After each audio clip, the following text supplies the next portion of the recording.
உதயங்கம்பமில அவர்கள் உயிர்த்த ஞாயிறு தாக்குதல் தொடர்பான ஒரு புத்தக வெளியீடை அண்மையிலே அவர் வெளியிட்டிருந்தார். அந்த புத்தக வெளியீட்டிலே முன்னாள் ஜனாதிபதிகளும் அதே நேரம் எதிர்க்கட்சி தலைவருமாக இருக்கின்ற சஜித் பிரேமதாச அவர்களும் கலந்து கொண்டிருந்ததை எங்களால் அவதானிக்கக்கூடியதாக இருந்தது. கடந்த காலங்களில் சஜித் பிரேமதாச அவர்கள் உயிர்த்த ஞாயிறு தொடர்பான தாக்குதல் தொடர்பான விடயங்களிலே அவர் இரட்டை நிலைப்பாடுகளே இருந்ததை நாங்கள் அறியக்கூடியதாக இருந்தது. அப்போ இந்த காலகட்டத்திலே இந்த ஜனாதிபதிகளுடன் இணைந்து இந்த புத்தக வெளியீட்டிலே அவர் கலந்து கொண்டிருந்த விடயம் இப்போது மக்கள் மத்தியிலே ஒரு விமர்சனமாக முன்வைக்கப்பட்டு கொண்டு வருகின்றது. அதனை போன்று அவரது கட்சியை சார்ந்த பாராளுமன்ற உறுப்பினர் ஒருவர் அது ஒரு ஏஐ தொழில்நுட்பத்தினூடாக வந்த ஒரு புகைப்படம் என்று அவர் குறிப்பிட்டிருந்தார்.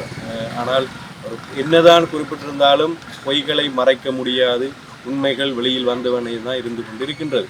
அவை இந்த சஜித் பிரேமதாசா அல்லது இந்த எதிர்க்கட்சி தலைவரை நாங்கள் எடுத்துக்கொண்டுவோமாக இருந்தால் இவரது இந்த செயற்பாடுகள் இப்போது மக்கள் மத்தியிலேயும் தங்களது கட்சிக்குள்ளேயும் ஒரு விமர்சனத்தை உண்டு பண்ணி கொண்டிருக்கின்றது. உங்களுக்கு தெரியும், இந்த தாக்குதல் நடவடிக்கையோடு சம்பந்தப்பட்டவர்களோடு தொடர்பான விசாரணைகள் முன்னெடுக்கின்ற இந்த நேரத்திலே அவரது கட்சிக்குள்ளே இருப்பவர்கள் கூட இந்த நிகழ்விலே அவர் கலந்து கொண்ட விடயம் தொடர்பாக ஒரு தரப்பினர் அவருக்கு சார்பான கருத்துக்களையும் ஒரு தரப்பினர் அவருக்கு எதிரான ஒரு கருத்துக்களையும் முன்வைத்துக் கொண்டிருக்கின்றார்கள். ஆகவே ஒரு சரியான ஒரு நிலைப்பாட்டிலே தங்கள் கட்சிக்குள்ளே இல்லாத ஒரு நிலைமை தான் இன்றைக்கு இருக்கின்றது. அதனையும் தாண்டி அவர் பாராளுமன்றத்தில் உரையாற்றும் போது கூட அவர் தொடர்பான விமர்சனங்களை முன்வைக்கும் போது அவருக்காக சார்பாக பேசக்கூடிய உறுப்பினர்கள் தங்களது கட்சிக்குள்ளே இல்லாத ஒரு நிலைப்பை தான் அங்கே இருக்கின்றது. ஆகவே அவரது கட்சி நிலைப்பாடு ஒரு பக்கம் குழப்பகரமான இருக்கின்ற அந்த வேளையிலே இன்னும் ஒரு விடயத்தை நாங்கள் குறிப்பிட வேண்டியிருக்கின்றது. IMF தொடர்பாக இந்த நாட்டிலே ஒரு நிலைப்பாடு முன்னெடுக்கப்பட்டு வருகின்றது. கடந்த காலங்களிலே IMF மீது கடன்களை பெறும்போது அவர் குறிப்பிட்டிருந்தார், அதிக சுமைகளை இந்த கடனின் மூலமாக மக்கள் அழுத்தத்துக்கு உள்ளாகின்றார்கள் என்பதை குறிப்பிட்டிருந்தார். அதன் பின்னர் IMF-இடமிருந்து அவர்கள் கடனினை பெற்றுக்கொண்டதன் பின்னர் இந்த காலகட்டத்தில் நாங்கள் கட்டங்கட்டமாக அவர்கள் நிதிகளை விடுவித்து கொண்டிருக்கின்றார்கள்.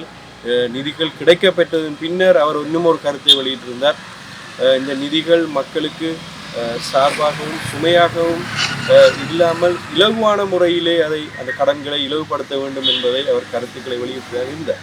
ஆனாலும் அதற்கு பின்னர் அண்மையிலே IMF தலைவருடன் அந்த குழுவினருடன் பாராளுமன்றத்தில் இருக்கின்ற அனைத்து எதிர்க்கட்சியை சார்ந்த அரசியல் பிரமுகர்களுடனும் சபாநாயகர் தலைமையிலே ஒரு கூட்டம் ஒன்று இடம்பெற்றிருந்தது. அதிலும் கூட சஜித் பிரேமதாச அவர்கள் கலந்து கொள்ளாமல் அதனை புறக்கணித்திருந்தது மிகவும் ஒரு வேதனை அளிக்கின்ற விடயமாக இருக்கின்றது. மக்கள் மத்தியிலே ஒருவித கருத்துக்களை முன்வைத்து கொண்டிருக்கின்றார். ஆனால் அவரது செயற்பாடுகளை பார்க்கும்போது அவர் இந்த நாட்டின் எதிர்க்கட்சி தலைவர் பதவிக்கு பொருத்தமானவரா என்பதை சிந்திக்க வேண்டியிருக்கின்றது. ஆகவே இவரது இந்த செயற்பாடுகள் இந்த மக்களை நிலைநிறுத்துகின்ற, இந்த மக்கள் மீது அக்கறை செலுத்துகின்ற ஒரு தரப்பினராக அவர்கள் இந்த வகையிலும் இப்போது கூட அவர்கள் இல்லை என்பதுதான் மிக முக்கியமாக கூறிக்கொள்ள வேண்டியிருக்கின்றது. அவர்களின் எதிர்பார்ப்பு இந்த நாட்டை மீண்டும் ஆட்சி அதிகாரத்தை கைப்பற்றிக் கொள்வதும் தனது நீண்டகால ஆசையாக இருக்கின்ற ஜனாதிபதியாகின்ற அந்த கனவினை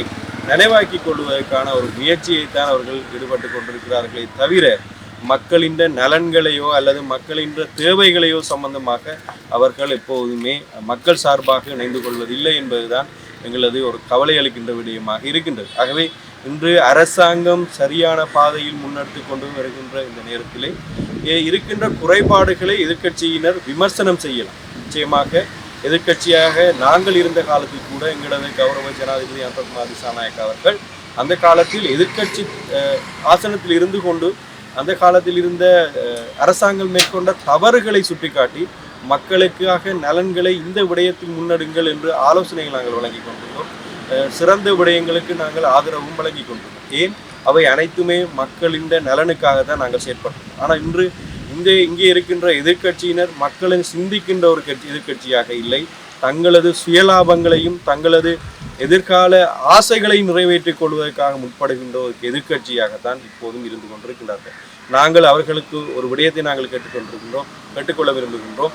மிக முக்கியமாக இந்த நாட்டின் மக்கள் மீது அக்கறை செலுத்துகின்ற ஒரு தரப்பினராக இருந்து கொள்ளுங்கள். நீங்கள் எந்த கட்சி சார்ந்தவராக இருந்தாலும் நாங்கள் உங்களிடம் ஆலோசனைகளையும் உங்களது நல்ல கருத்துக்களையும் ஏற்றுக்கொண்டு நாங்கள் பயணிக்க நாங்கள் தயாராக இருக்கின்றோம். ஏனென்றால் இந்த நாட்டு மக்கள் மீது நாங்கள் அதீத நம்பிக்கையும் அக்கறையும் நாங்கள் வைத்திருக்கின்றோம். அதனை போன்று மக்களும் எங்களுக்கு பூரணமான ஆதரவை வழங்கி கொண்டிருக்கின்றார்கள். இந்த காலகட்டத்திலும் சரி, கடந்த காலங்களிலும் சரி, இந்த நாட்டு மக்கள் எப்போவுமே எதிர்வரும் காலங்களிலும் கூட தேசிய மக்கள் சக்தி அரசாங்கத்தின் மீது அவர்கள் நம்பிக்கை வைத்துக் கொண்டிருக்கிறார்கள். எதிர்க்கட்சி காட்டுகின்ற இந்த பூச்சாண்டி வேலைகளை மக்கள் நம்ப போவது கிடையாது என்பது விஷயத்தையும் நாங்கள் இந்த நேரத்திலே நாங்கள் விசேடமாக கூறிக்கொள்ள விரும்புகிறோம். உங்களுக்கு தெரியும், இந்த மத்திய கிழக்கு நாட்டிலே இடம்பெற்றுக் கொண்டிருக்கின்ற இந்த போரானது விசேடமாக ஈரான் நாட்டின் மீது மேற்கொள்ளப்படுகின்ற தாக்குதல், அமெரிக்காவின் தலையீடுகள் தொடர்பான விடயங்களினூடாக இந்த உலக நாடுகளே இன்று ஒரு குழப்ப நிலைமைக்கும் பொருளாதார நெருக்கடியையும் சந்தித்துக் கொண்டிருக்கின்றது. விசேடமாக எரிபொருள் தொடர்பான விடயங்களிலே அங்கே ஒரு நிச்சயமற்ற அல்லது நிரந்தரமான ஒரு விலையினை நிர்ணயிக்கக்கூடிய முடியாத ஒரு நிலைமை ஏற்பட்டு கொண்டிருக்கிறது. தொடர்ச்சியாக உங்களுக்கு தெரியும், போக்குவரத்து பாதைகள் தொடர்பான விடயங்களிலும் கூட அங்கே குழப்ப நிலைமை ஏற்பட்டு கொண்டிருக்கிறது. ஆகவே இந்த விடயம் எதிர்கட்சியினர் இது இலங்கை சார்ந்த விடயமாக கருதுகின்றார்கள். ஆனால் அது கிடையாது. இது ஒரு கிட்டத்தட்ட மூன்றாம் உலகட்ட போர் போன்ற ஒரு நிலைமையைத்தான் ஏற்படுத்தியிருக்கின்றது. சர்வதேச நாடுகள் அனைத்தும் இன்று நெருக்கடியான ஒரு நிலைமைக்கு, பொருளாதார நெருக்கடி நிலைமைக்கு சந்தித்துக் கொண்டிருக்கின்றது. இதனையும் நாங்கள் சரியான முறையில் கையாண்டிருக்கின்றோம். அனைத்து நாடுகளையும் நீங்கள் எடுத்துக்கொண்டு பார்க்கும்போது வளர்ச்சி அடைந்த நாடுகளில் கூட இன்று எரிபொருளுக்காக வரிசையில் நிற்க வேண்டிய ஒரு நிலைமை ஏற்பட்டிருக்கின்றது.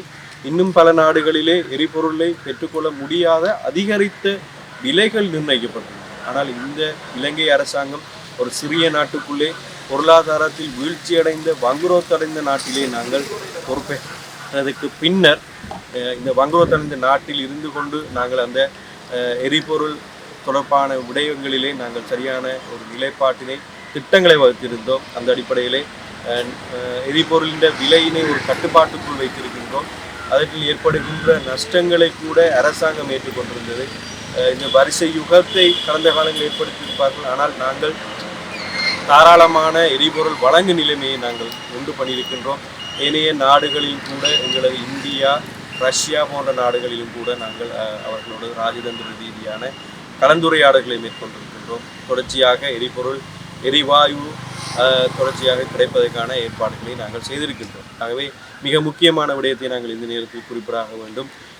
மின்சாரம் தங்கு தடையின்றி உங்களுக்கு கிடைக்க வேண்டுமாக இருந்தால் உங்களது பொறுப்புகளை நாங்கள் சுமந்து நிற்கின்றீர்கள்.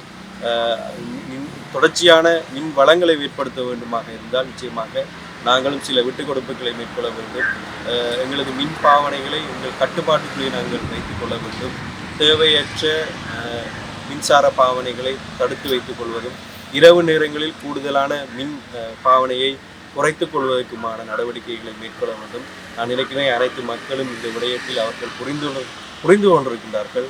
அரசாங்கம் மேற்கொள்கின்ற இந்த மனிதாய்ப்பான நடவடிக்கைகளுக்கும் இந்த எரிபொருள் தொடர்ச்சியாக வழங்குகின்ற, மின்சாரம் தொடர்ச்சியாக வழங்குகின்ற செயற்பாடிலும் அவர்கள் எங்கள் மீது நம்பிக்கையோடும் நேரம் ஒன்றிணைந்ததாக மக்கள் பயணித்துக் கொண்டிருக்கின்றார்கள்.